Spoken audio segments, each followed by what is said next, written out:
Today, in our review for the Series 6 exam, we are covering the hybrid product known as Variable Universal Life Insurance, often abbreviated as VUL. This product combines features from both variable life and universal life, and the exam expects you to understand precisely how this combination works. Let's start with the universal aspect, which is your key word for flexibility. Unlike traditional whole life policies that demand fixed, scheduled premiums, a VUL policy gives the owner significant control. The policyholder can adjust their premium payments within a certain range. They can choose to pay a minimum premium, which just covers the cost of insurance and fees to prevent the policy from lapsing. They could pay a higher target premium designed to build cash value over time. Or they could contribute the maximum amount the IRS allows, aggressively funding the policy's investment component. This flexibility is a major selling point, but it's also a major test point. An exam question might present a scenario where a client with a fluctuating income needs permanent life insurance, making VUL a potentially suitable recommendation. However, a common trap is forgetting the downside. While premiums are flexible, they are not optional forever. The policy's fees and cost of insurance are deducted from the cash value monthly. If the owner consistently underfunds the policy and the cash value drops to zero, the policy will lapse. Now, let's look at the variable component.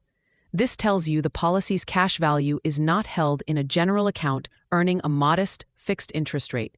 Instead, the cash value is invested in one or more separate accounts, which function just like mutual funds.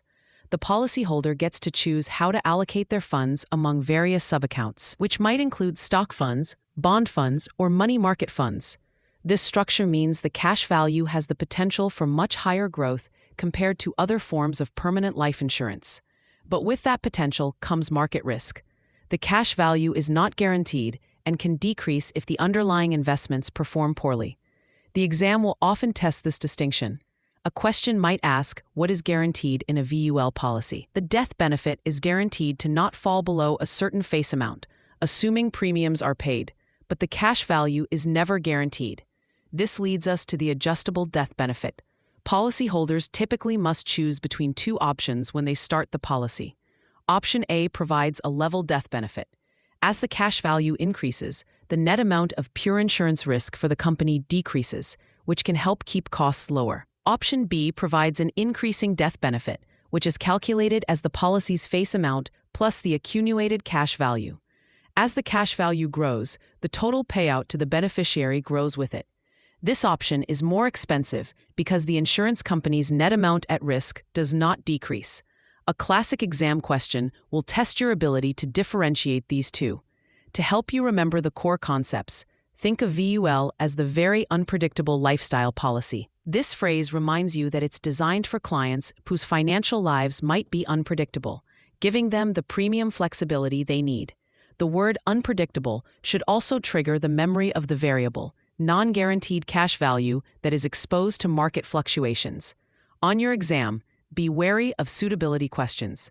VUL is for a client with a long-term insurance need, a good understanding of investment risk, and a desire for premium flexibility. It is unsuitable for a conservative client who prioritizes guarantees over growth potential.